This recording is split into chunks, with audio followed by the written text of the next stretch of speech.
Welcome back to Tools, Talents, and Techniques. We're here with Ty Smith. We're here for round two of our discussion. To catch him up on everything, is that we went through Ty's background, his early aspirations, joining the Navy, his path to SEAL training, his experience in SEAL training. We also talked a lot about the channeling of your determination and your grit. We talked about acceptance and balance. I'm not even sure where we left off. I was in the zone talking talking with you, Ty. So um, thank you for joining us again. Thank you for sharing your experience. I really appreciate it. How are you, Ty? I'm great. Thank you for having me. I was looking forward to coming back. We are talking about your experience in the sale, but I don't want to limit you to that.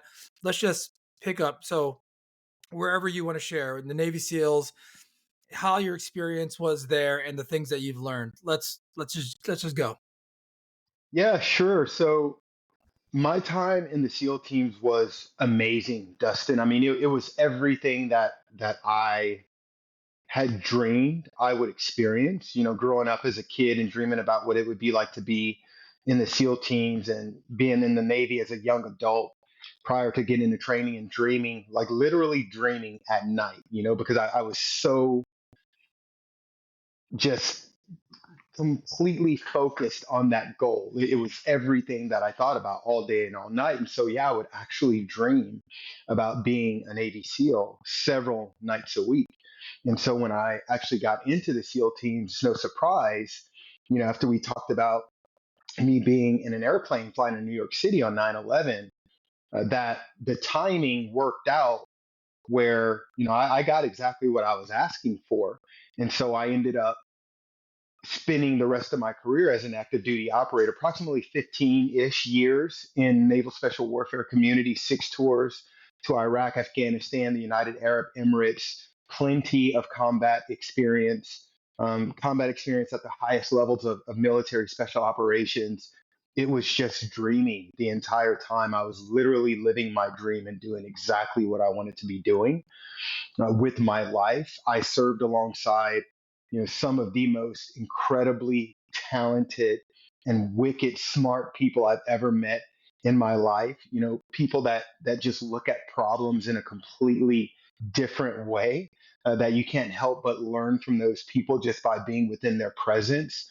And there's something to be said about working with with men of that caliber. And I'm not saying, men just like I'm excluding women. And I always want to be careful to say that, because we live in a day and age where people will just pick on you and tell you what you meant, even though that's not what you meant. But during my career in the SEAL teams, all of the operators were male. And so that's why I'm saying that.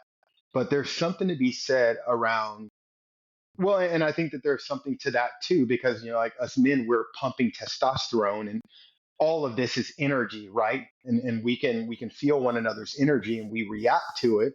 And so for me, there was something to be said about being within that type of environment, and especially for so long, because you know what they say, iron sharpens iron.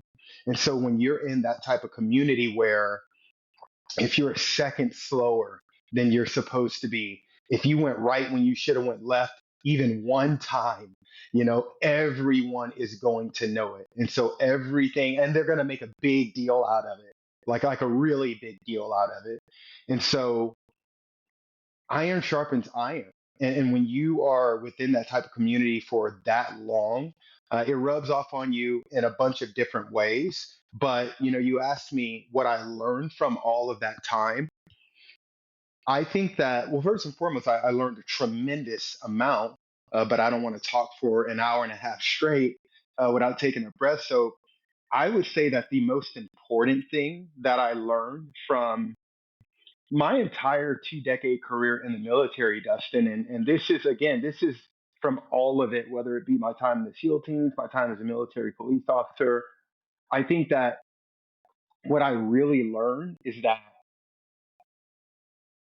people are people. We're all the same and we're all different at the same time.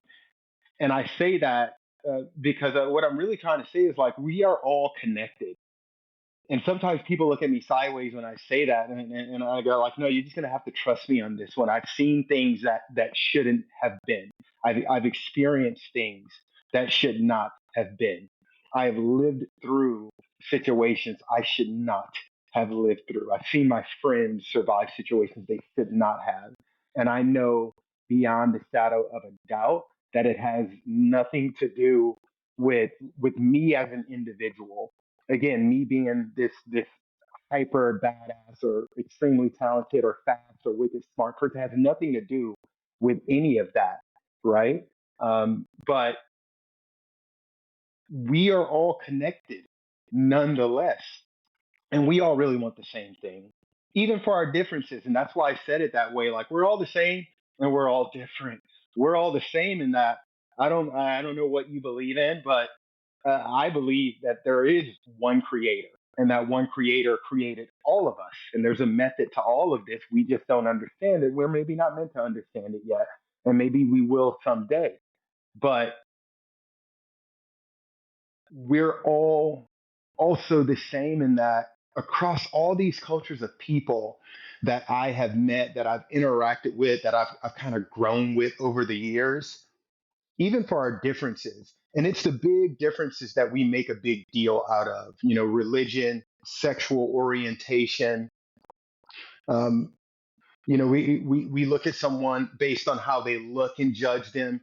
It's all of these things that we can actually, turn into some type of gimmick or some type of um, reality show. Like that's the stuff that we focus on instead of focusing on the fact that, hey, the really, how can I say this? The things that really make up the fabric of who we are as people and how we should carry ourselves on this planet, it's the same across all the cultures. We all want the same thing. We want our families to be safe and healthy, and we want them to flourish. We want them to be treated fairly. For the most part, we want people to be treated fairly. For the most part, people don't like seeing other people, you know, stomped down or beat down, whether it be by a bully or by the man.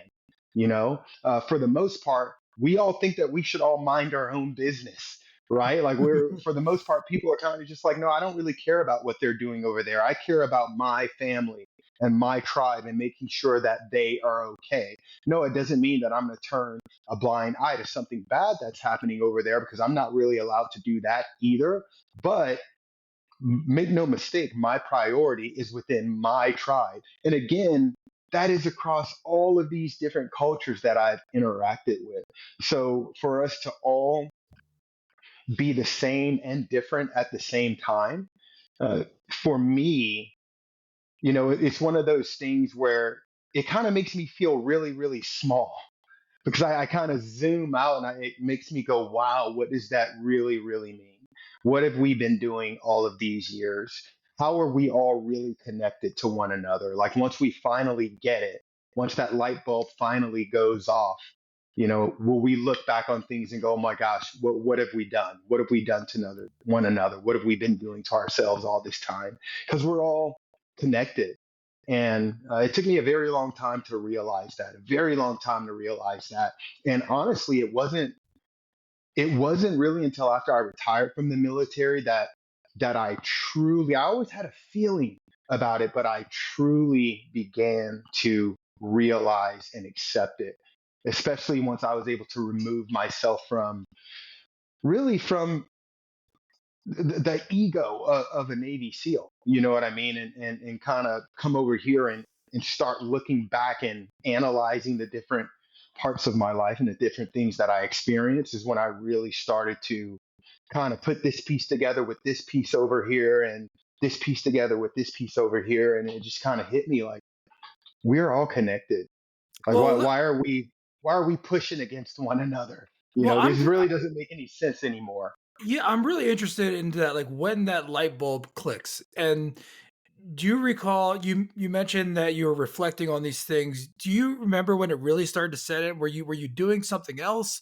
Were you like working on something else? Were you, I don't know, going for a run? Like what's walk me through the setting of when you started to really put all this together and be and see have that light bulb go off? Well, I don't think that it was like one particular instance. I think it was more of like a period of time in my life. And it was within like that first three, 2.5, 3 years of me retiring from the SEAL teams where I was really in this looking backwards analytical mode because I was trying to figure out how do I survive PTSD? Mm, I don't want this to kill me someday. So I need to figure this out. And it's kind of like what Dr. Viktor Frankl, said. He wrote a fantastic book called A Man's Search for Meaning. I don't know if you've read that one, but mhm. he said something along the lines of how tragic would an unexamined life be? For you to have lived through all these experiences, whether good or bad, but you haven't bothered to look back at them, especially the ones that were bad or traumatic, to go, hey, what was I supposed to learn from that? How was I supposed to grow? No matter how bad that may have seemed, there was something I was supposed to learn from that that's preparing me for something that's possibly in front of me, right? And so I was really kind of delving into, hey, I don't want to become a statistic one day. I don't want to take my own life someday. And that frightens me. I think that I now have the capacity for that given my combat experiences. And so it was within that first 2 to 3 years after I retired from the SEAL teams that I was really just trying to figure out how to survive because I knew that I had, traumatic brain injury. I knew that I had post traumatic stress and it had changed me as a human being forever. And I was concerned. And so again, when I was, and I was just kind of naturally in this state where in my head at different times I was dwelling on some of the experiences, that I had survived growing up in East St. Louis, some of the things I've survived, during the time that I was in the SEAL teams. And the one thing that kind of stood out to me that didn't it wasn't quite registering to me. It wasn't making any sense, which is how I knew I was onto something because I was also this was during a time where I was really questioning my faith in God, like really questioning my faith in God. As a result of, like, again, I'd seen a lot of stuff. I had gone through a lot of things. I've seen some horrible things. I lost some friends. I didn't understand a lot of what I'd seen, but I knew that I didn't like it. I didn't like the way it made me feel. And so I was kind of looking at some of the things that I'd gone through growing up, things I'd gone through in the SEAL teams. And when I was putting together some of these situations that were just kind of crazy to me, the one thing that I could pull out of them that I couldn't really explain was the fact that this was a situation that, beyond a reasonable doubt, I know that I should not have gotten out of this situation. And it didn't have anything to do with me as an individual being cool or great or talented. And so what does that mean? And it just sent me down a rabbit hole of trying to figure out, what does that mean? What does that mean for me? What does that mean for the people surrounding me, my family, my friends? How is this going to dictate the way that I think from this moment moving forward? And so, yeah, I'd say it was more of this period of time within the first 2 years of me retiring from the military. And again, it wasn't something that, I could sit down and write a piece of paper and show you like this diagram pointing to it. No, it was just more of a sense of connectivity with the world and with people and just seeing things in a completely different perspective, having survived those experiences. Were there any resources or tools that you used during that time period? And I guess to clarify that, was there anything that you used, whether it be therapy or resources or meditation or journaling? Were there any things that you used during that time? Yeah, I used all of the things, right? Because Whatever, again, whatever you could do. yes, Yeah. yeah, because again, I was searching. I was actively trying to save my own life. For the very first time in a very long time, I was alone. For the very first time in a long time, I didn't have a team. I didn't have a teammate to my left and to my right. I was alone and I was on my own. And in a way, it was killing me.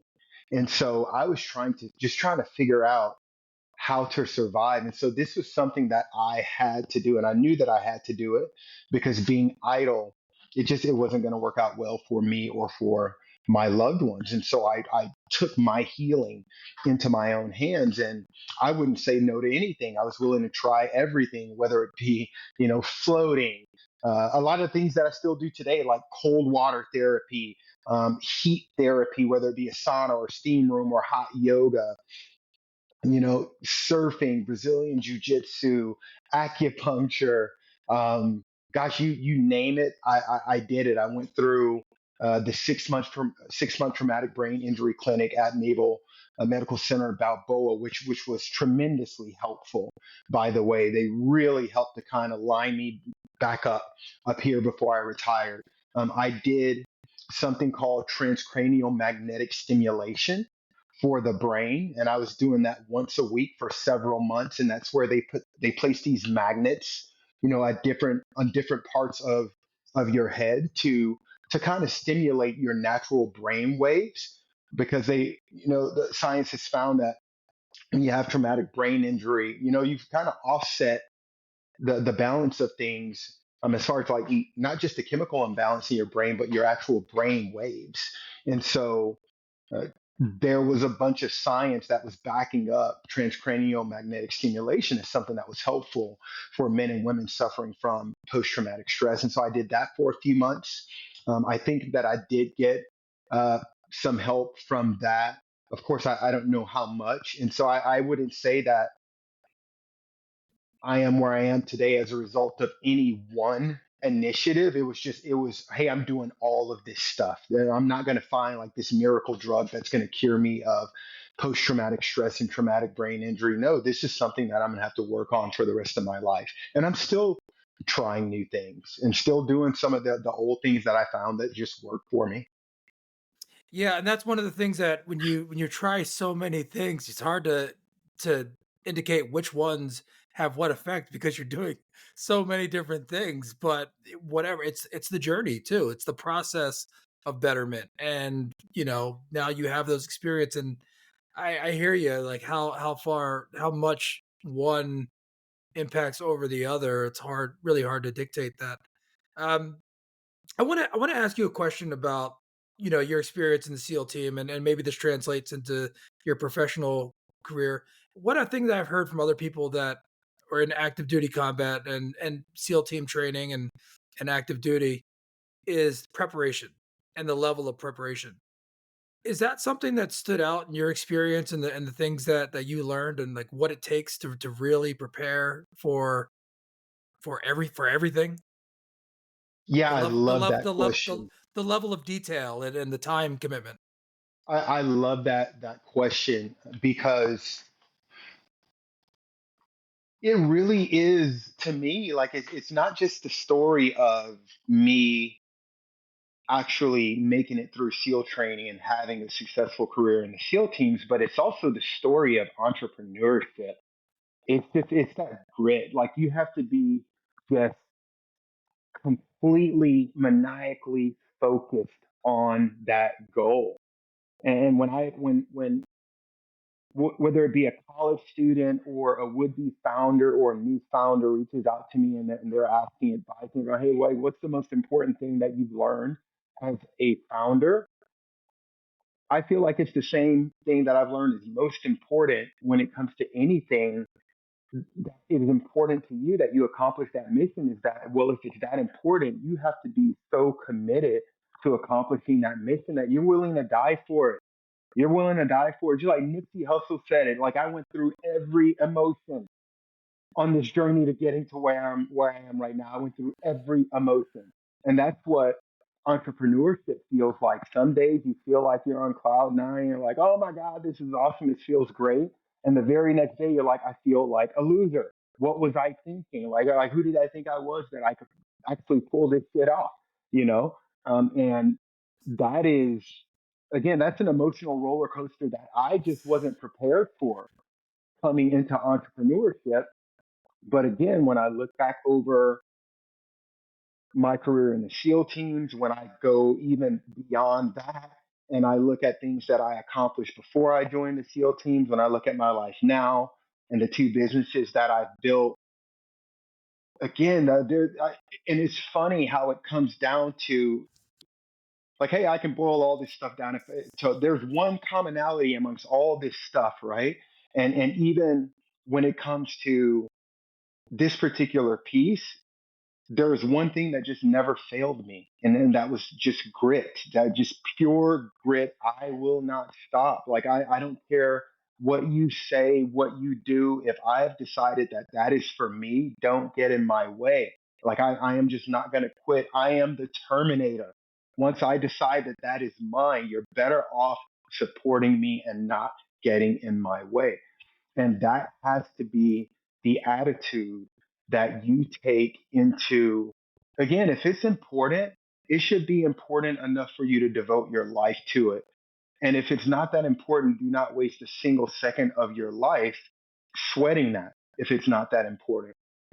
And if you can apply yourself to whatever your goal is that way, I think that it means a couple of things. I think first and foremost, it means that you have what it takes to accomplish that goal. But I feel like it also means that that goal is worthy of you accomplishing, because you got to think about how difficult it is for you to fully apply yourself to a mission so fanatically that you are willing to risk nearly everything, including your life, in order to accomplish that mission. Whether you're talking about a mission that you're running as an operator in the special operations community overseas, and you could lose your life because you're so committed to the team and to the mission and to the bigger picture of supporting your country that you're willing to die in order to achieve that mission. Or whether I'm over here and I'm talking about CommSafe AI, the company that I've built, and I've raised all this venture capital. Now there's investor dollars on the line. And by the way, I'm a real founder, so I don't have a plan B. This is all I do. So it has to work, because if it doesn't, then how do I provide for my family? And so it may not feel like lives are on the line, but make no mistake, lives are on the line. And so if it is important enough for me to devote my time to doing it, and it's so important that I'm willing to lay down my life for this, I'm in the right place. I am doing the right things with my time. You have a very you have a good balance in the way you deliver information, right? So the way I hear you speak, like you're intense, but you're under control, right? And have you ever had to like temper back your excitement or your Oh my gosh, intensity all the in time. the yeah? All the How time. I mean, and I love how you just put that, because immediately what came to mind for me was that's combat. That is combat. That's SEALs in combat. It's very intense, but make no mistake, we are in control of everything. Hmm. It's intense, but it's under control. So for you to say that, like I couldn't even run away from it, because I was like, yeah, you maybe you just nailed me, at least in some cases. Well, everything that you said before about you know the creator and like the balance and the whole spectrum. One of the things that I find so fascinating, and I guess on two notes, is that spectrum of experience of the really highs and the really low.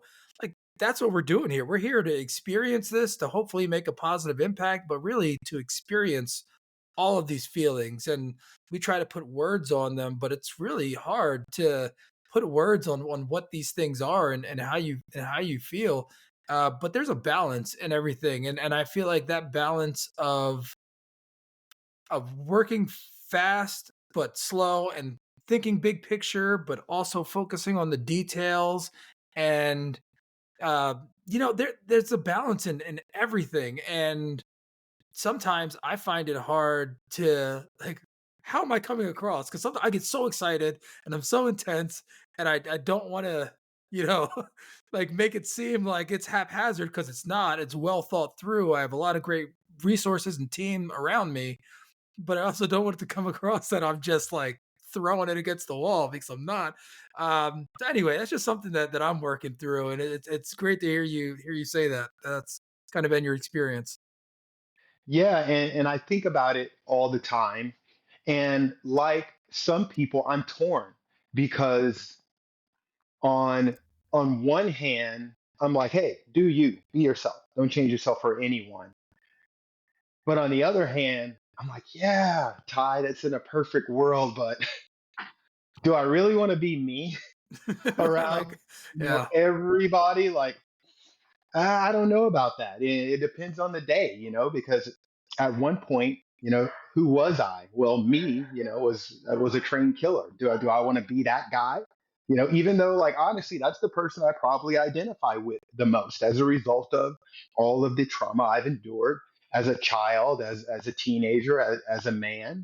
Again, there's a lot to be said about the human race and what we have propensity toward.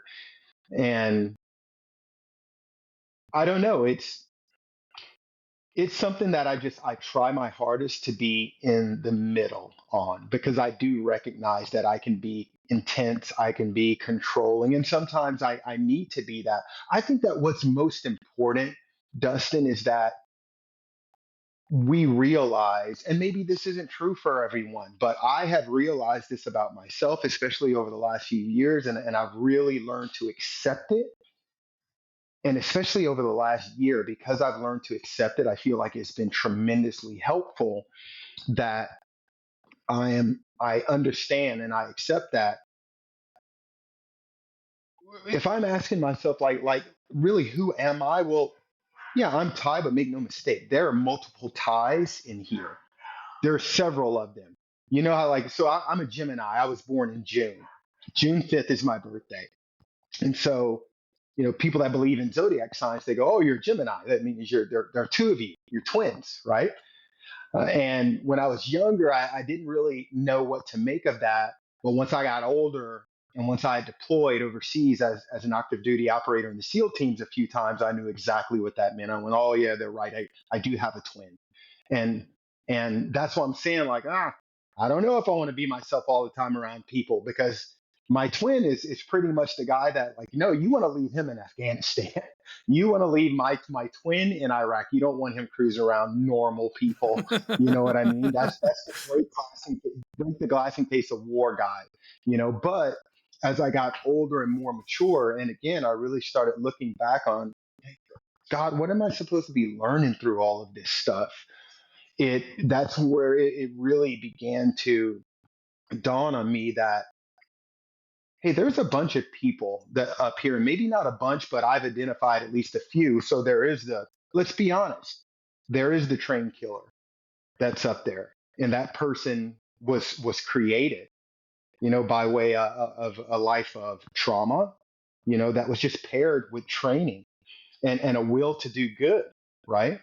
I know that there's a monster in there, right? Because sometimes the trained killer isn't enough. Trust me, I've been there. Sometimes it's not enough. Sometimes to defeat the monster, you have to become the monster when your life is on the line. But also, I know there's a priest up there that sometimes, even in normal life, when the twins trying to come out, instead of trying to keep that dude locked behind the door, it's like, no, yeah, I need to talk to the priest and tell the priest to go talk to that dude right now, right? But seriously, I've learned that I have these different personalities in there, and it's normal, actually, because we're human beings. We all go through different moods. I'm just explaining it in a way that makes sense to me, because these are feelings and emotions that I've worked through, and not just by myself, but with my therapist, with my psychologist, with my executive coach. And these are people that I've been working with for years, and I'm still working with these people. Like, I pay them to tell me about myself and to help me make sense of all of this stuff, right? But it's been very helpful to me that I learned that, because something that I think has changed my life tremendously is the realization that not only is there that other side of me, that twin, that, like, it's not even right that I said it out loud. Like, that's the dude, like, that's the part of Thai we should leave in Iraq. That's the part of Thai we should leave in Afghanistan, because honestly, that's not true. That's a part of the problem. I think that's a part of the problem with PTSD. I think that's a part of the problem that men and women struggling with this diagnosis, I think that's the part that we fail to comprehend to the point where it hurts us. Because I've been thinking that way for years, like, oh, you got to leave that dude overseas, or how does that apply now?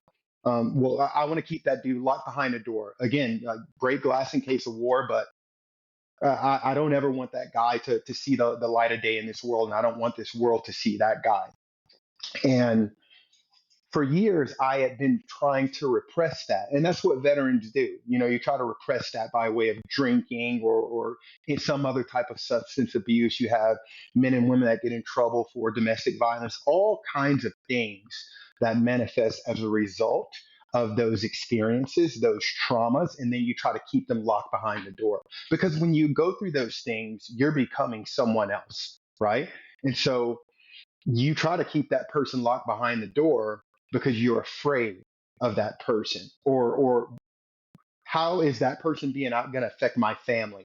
I got to protect them even from me. So maybe I leave. Maybe I go and become addicted to drugs. Maybe I commit suicide. But I just know I got to protect these people from me because I love them that much. And so you start thinking that way. And I think that is very harmful to the veteran. And it was tremendously impactful to me when I realized that, hey, Ty, you can, and I didn't come to this realization on my own. It was my executive coach actually that helped me come to this realization. And when he brought me to the realization, like, it was one of those things where it was such a strong um, sensation. The experience of it, the realization of it was so impactful. It was almost one of those things where if had I been standing up, I would have needed to sit down. Mm. It was that profound. And so he said to me, because he asked me, well, what do you think you're trying to do with that guy? Like, if you start feeling your temper rising, or someone says something, you're feeling that reaction come out of you, that SEAL team reaction come out of you. Well, what are you trying to do? He's like, well, obviously, I don't want that person to be cruising around this world. Like, trust me, you don't want to see that person. And so, yeah, I try to keep him locked behind a closed door. And so he goes, okay, now take yourself and put yourself in the shoes of that part of you, right? No, first and foremost, I want you to realize that part of you you're trying to keep locked away, that's still you. It's still you. That part of you that you're trying to keep locked away, it's still that little boy that was cruising around East St. Louis, and he was scared, and he was being bullied, and he was just trying to figure out what the hell was going on and why it was happening to him. That's still him, and that's still you. And now I want you to put yourself in the shoes of that side of you. And how do you think you would feel looking at yourself and going, "Wow, really? That's what you think of me? You want to keep me locked up behind a closed door? Like, you don't want to let me in with the rest of y'all and enjoy? Like, I saved your life, bro. Like, Mm. really? You want to lock me out? I saved your friends' lives. You think that was you? That wasn't you that did. That was me. And now that you're back here, you want to lock me away?"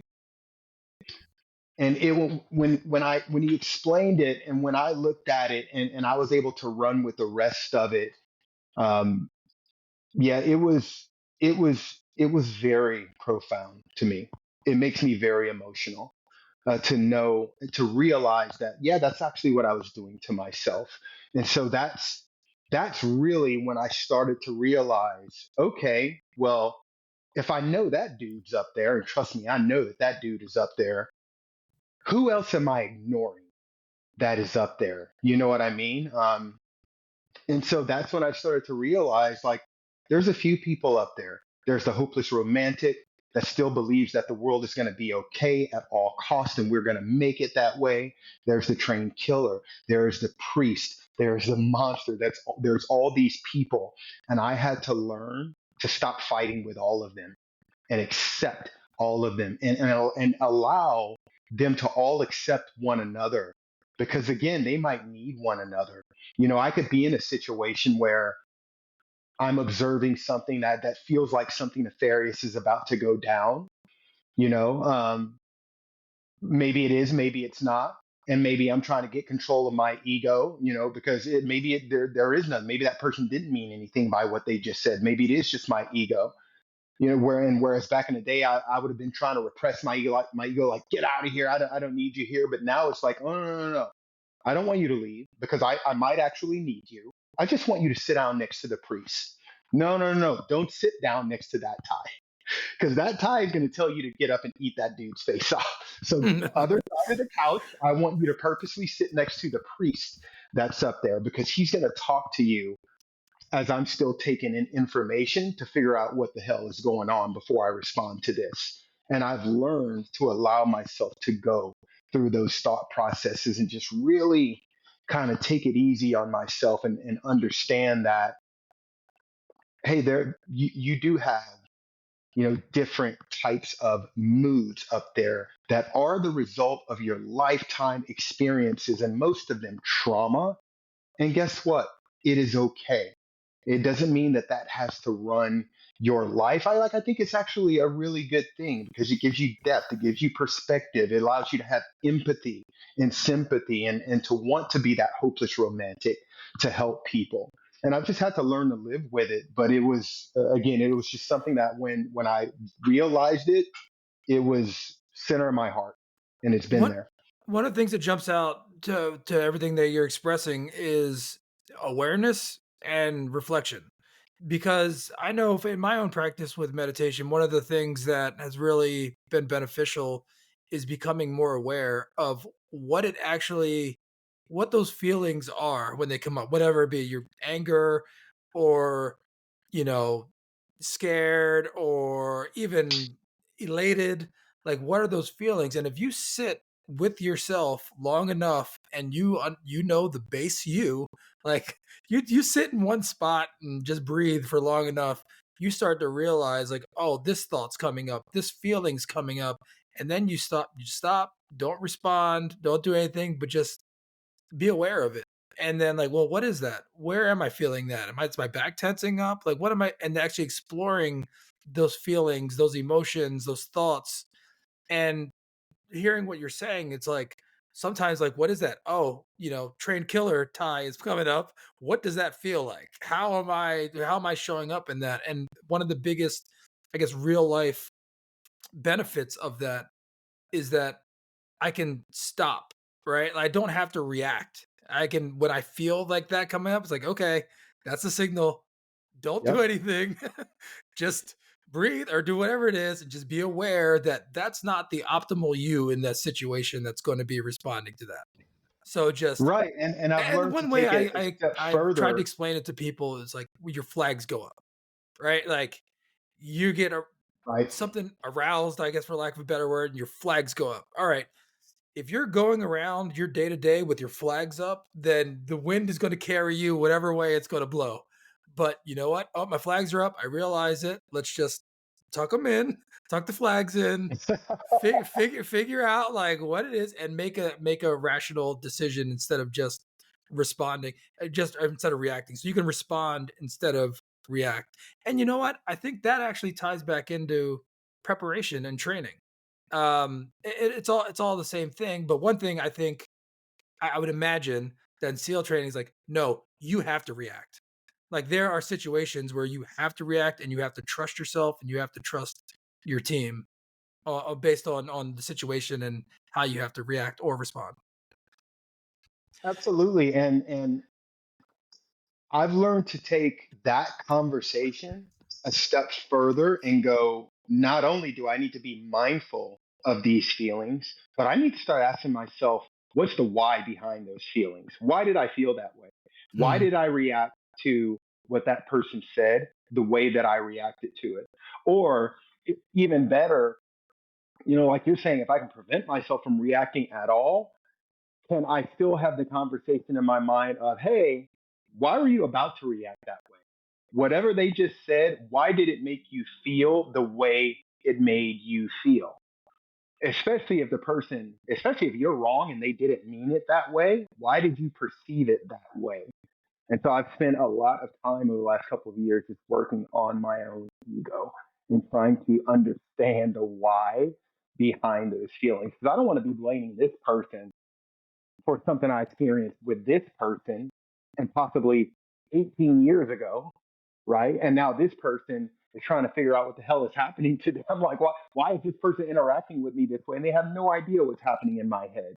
Yeah. And if I don't even know what's happening, how are they going to know what's going on? You know, it was kind of like, when I was on LinkedIn last week, and I shared a story about, long story short, I broke up this fight.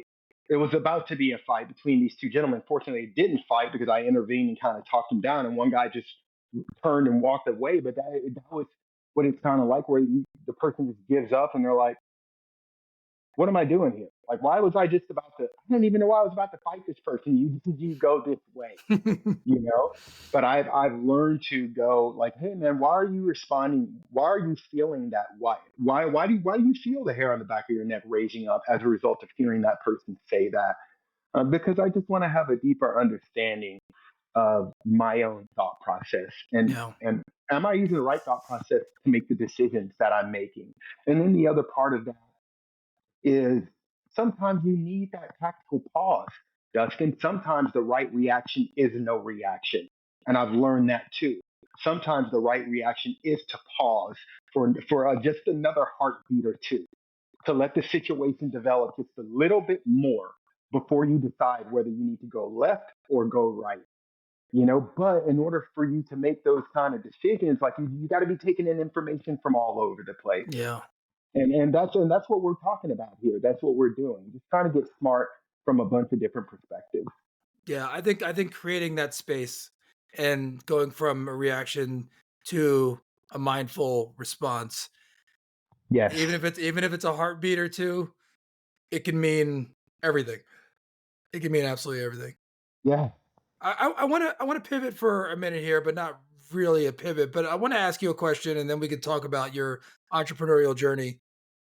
Do you feel that entrepreneurship is harder than being a Navy SEAL? Yes. Really? That's kind of like a loaded Absolutely. question. I didn't think that you would say yes, but I kind of felt like you might. Would love to hear your perspective on that. Well, I mean, think about it. By the time I deployed as an active duty SEAL for the very first time, think about how much training and preparation the Navy put into me before they actually allowed me to go overseas and do the job. So even ahead of my first deployment, even though, like, I was scared shitless just as much as the next human being, whether you're an operator or not, you're getting ready to go into to do some serious work, right? That could cost you your life. Um, but at the same time, I was supremely confident because the amount of training that I had endured. Right? And we go through that much training for a reason, because you don't want to have to rely on thinking all the time. Like, sometimes you have to be able to fall back on training, because it's like what Mike Tyson said: everybody's got a plan, and you get punched in the face. And then Yeah, that plan goes out the window, right? And now it's just pick up basketball. Well, that's where all that training comes into play, because my buddy went right. I know to go left. I ain't even got to think about it, right?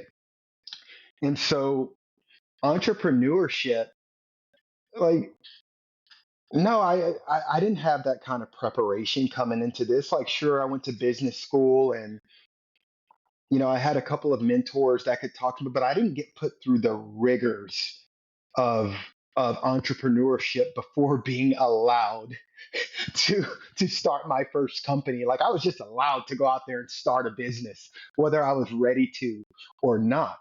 But I think that's a difference maker.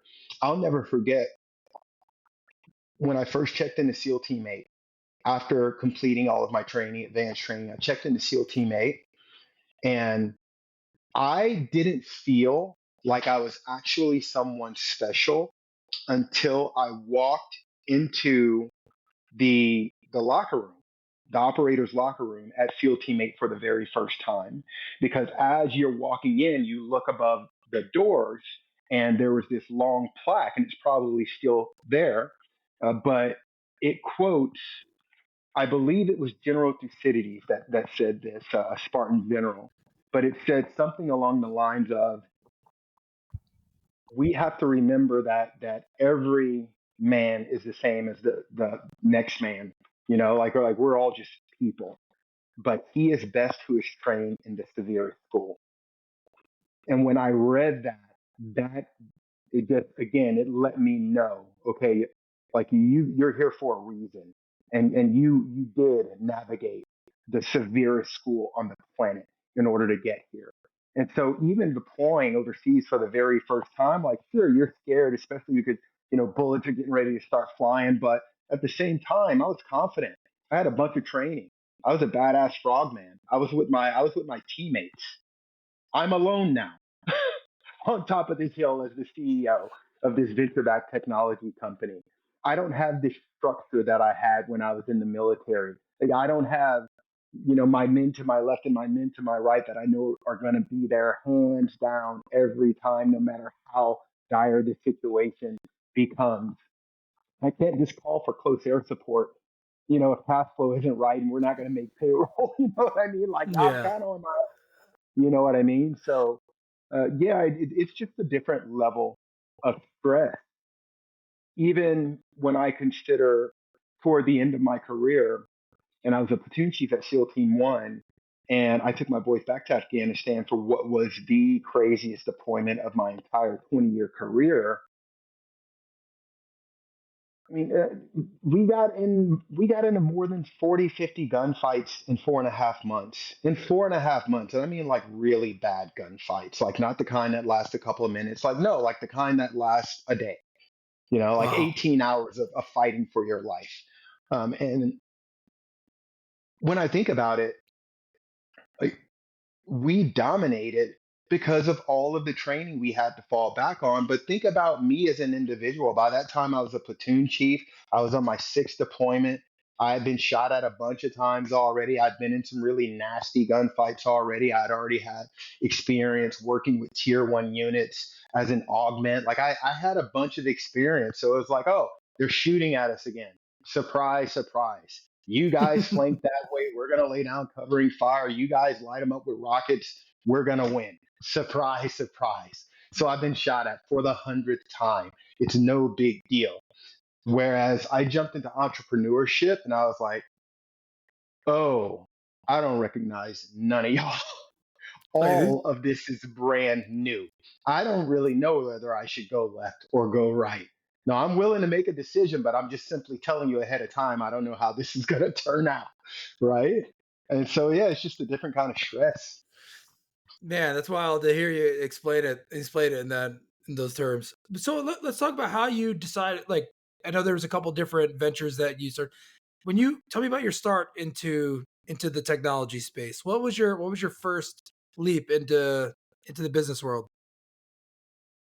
Well, as I was retiring from the SEAL teams, I was also finishing my MBV, Master of Business for Veterans program. It's a veteran MBA program at the University of Southern California. So I was going to Marshall Business School.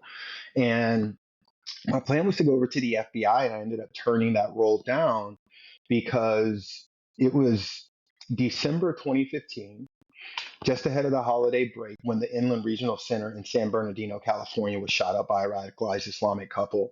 And a couple of weeks after that happened, I started getting phone calls from friends in the medical community, people that knew my wife, people that I knew, and they knew what I did for a living. And they were all basically saying the same thing. We're scared. This place isn't providing us with any training. There are no policies in place to help keep us safe. Will you come and talk to us about this active shooter thing? Like, this is pretty scary.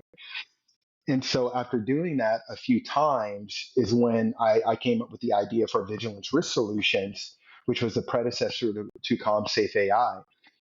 And VRS started out as really a training company, but it was about a year and some change into it where we were doing pretty good. We were generating revenue and we were working with some pretty big logos, but I was looking out across the market and noticing that all of my competitors, like we all kind of looked alike.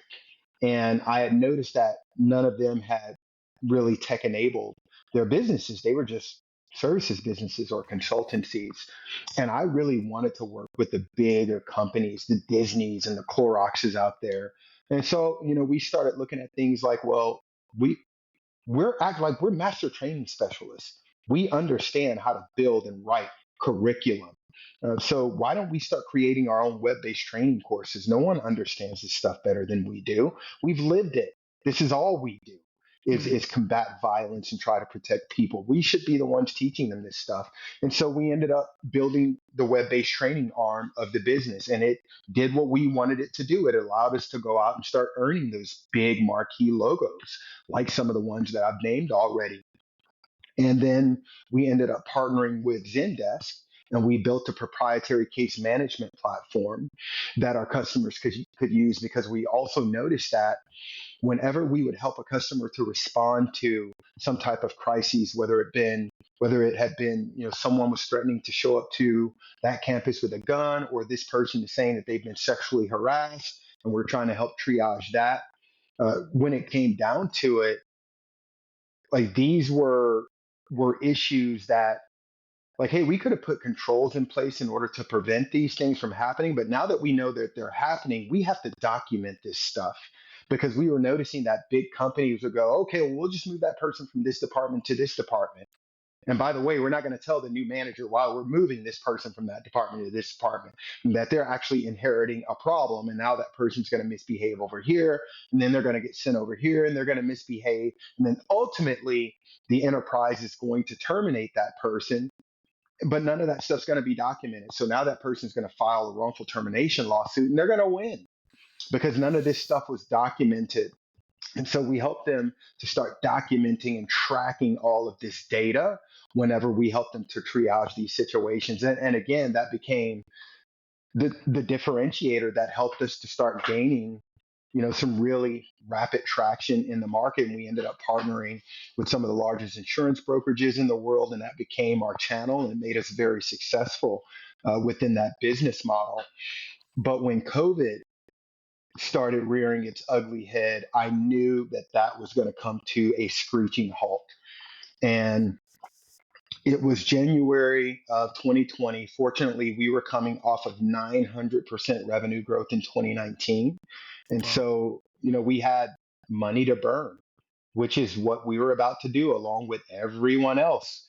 And so, we sat down as a team, because at that time it was all, former ninjas, former SEALs, Green Berets. I had a couple of Secret Service agents on the staff, FBI agents in San Diego, former San Diego SWAT cops. Like, we had a pretty stacked team of some really smart men and women that understood violence better than anyone in the world, and especially the mitigation of violence. And so we sat down, and we had a brainstorming session. At the end of this 3-4 hour conversation, we felt strongly about a couple of things. First and foremost, all of these instances that we're helping companies to triage, they're just responding to bad things that already happened. We want to prevent the bad things from happening. If we can stop that woman from ever being harassed, like that's who we are. We don't want them to have to go through that. And then we also noticed that all of these instances started with some form of communication that was, let's just say, not safe for the work environment, to say the least. And Hmm. so we felt strongly that if we could capture that communication early enough, then maybe we can prevent these really catastrophic incidents from happening, the kind that cost the companies time, money, talent, the kind that gets them put on the front of the Wall Street Journal and for all of the wrong reasons. Maybe we can stop the woman that is being harassed from ever being assaulted, because now a voice spoke for her, even if she couldn't speak for herself. Maybe that person that's being bullied, we can capture that communication early enough to prevent that person from coming to work with a gun to defend himself or herself. And that's how we came up with the idea for CommSafe AI. And so we built this company starting in January of 2020, and VRS became CommSafe AI. And, long story short, the board liked the idea. We were able to take on more investor capital. We had venture capital come in. Of course, I had to validate the idea before all of that took place. And I did that by way of, nearly 100 interviews with CHROs and general counsels of large enterprises that I personally did and documented, and had to provide that data to investors so that they knew that I wasn't being full of shit. But that's how VRS became CommSafe AI, and that was January 2020, and we have been working on keeping this airplane in the air since we took off at the Yeah. beginning of the pandemic. So walk me through a little bit because it makes sense, and especially I love we talk about prevention being more the intent than the cure. Is how do you go about capturing this information? Like, walk me through a situation where you're cataloging these instances. Like, where is that data captured? Yeah, so if we're talking about CommSafe AI and the way our technology works, so CommSafe AI is a true blue artificial intelligence platform. And it implements on top of the email channels and the chat channels that the enterprise uses. It implements via an API connection. So the implementation of the tech is super fast, less than 15 minutes. It doesn't matter how big the company is or how many employees they have, or how much data has to run through our pipes. Really fast hookup.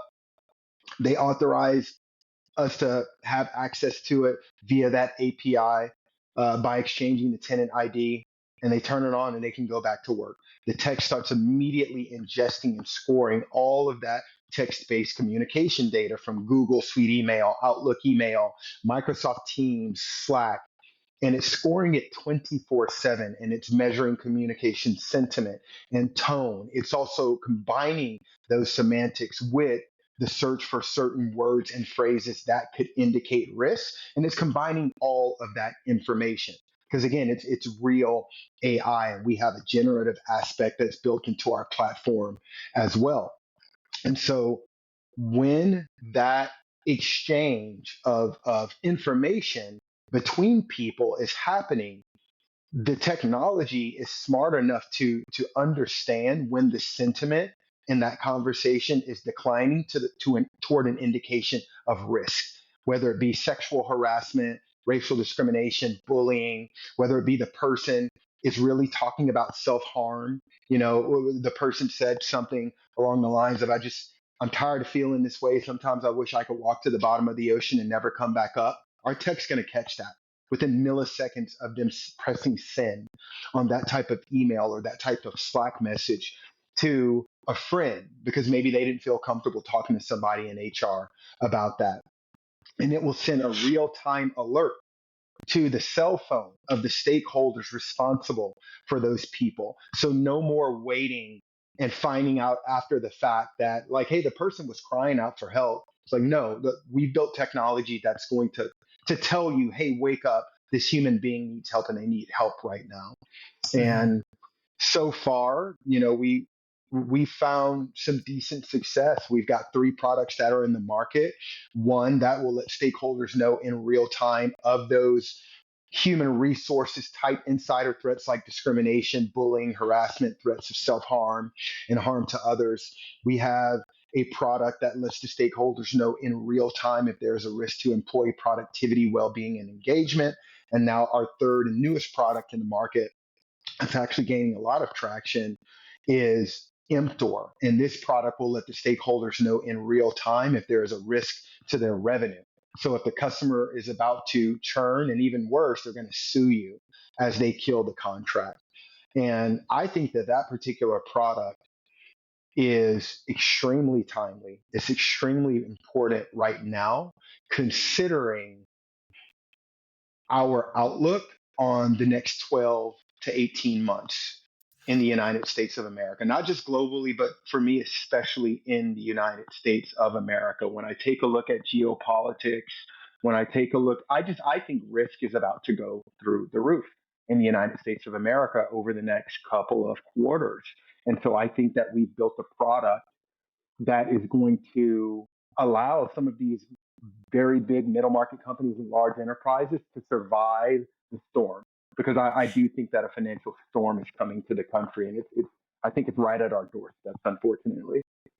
How do you balance, or how do you think through the balance of the importance of privacy? I mean, I know this is a lot of like I don't want to talk about like future crime or like Minority Report or anything like that, but for flagging somebody for like, hey, like I'm not me, this hypothetical, but somebody at an organization, somebody at an organization is like, well, my tone of my emails tell you that I'm going to be causing you an issue, so that's why I'm being reported here. Like, how does that? Is that something that you think through, or that you ever get that you ever speak about or get pushback on? For sure. And so first and foremost, I have to readdress the fact that this is real AI. So it's not just going to look at certain words or phrases in an email and go, oh, this person is up to something nefarious. It's not just going to go, oh, their tone was a little off. Maybe they're going to Mm, become a shooter. Like, no, it doesn't work that way. It is combining a tremendous amount of information. It's looking at the tone, but it's also going, hey, does this tone match what's being said? The actual words that are being exchanged, and how do they fit in? And if it looks at it, and the technology knows the difference between someone typing something that includes the phrase chicken breast versus someone typing the phrase breast in a nefarious way. It understands the difference.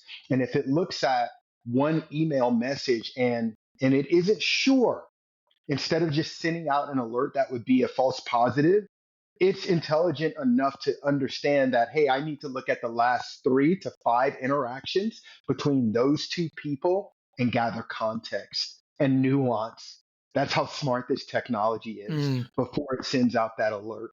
And I'm really proud to announce that we built this technology in such a fantastic way that it's currently beyond 90% accurate. that's amazing, man. We're living in the future right now. That's amazing. Yeah, we are. We are living in the future right now. And here's the thing. Back in January 2020, when I was first starting product discovery around this platform, oh yeah, like a tremendous amount of questions, and in some cases just like onslaughts, like assaults over privacy. Like, wait, you want to do what? Like, no, it was insane. But I'm glad that we were faced with all that pressure, because again, this AI stuff was coming whether y'all liked it or not. Okay, at least we're doing the work to figure out how to do this without bias and do it correctly, and that was Mhm. really really important to us. That's why we interviewed so many people before we even went back to investors and said, hey, there's legs to this, we can do this, and this is going to be needed. Now again, I didn't know just how amazing our timing would be. That was God's grace. That wasn't me or us, but we knew that there was going to be something to it because we did the hard work of talking to all of our current customers at the time, because again, we were already selling to really big companies and going out to talk to new ones in order to figure it out. And what's important about that is that when you fast forward 4 years later to now, do we still get questions about privacy? Sure, from time to time. Like we have literally experienced the sea change over the last 4 years of the adoption of AI, to the point where, and I don't know the reason, Dustin. I don't know if it's because, if the enterprise sees us sitting across from them, like they just know that we know it's table stakes, that privacy is a big deal. And therefore, we've built this tech in a way that you can trust us. Ensure our platform is SOC 2 compliant. It's ISO 27701 and ISO 27001 compliant. So there's DoD grade security around this architecture.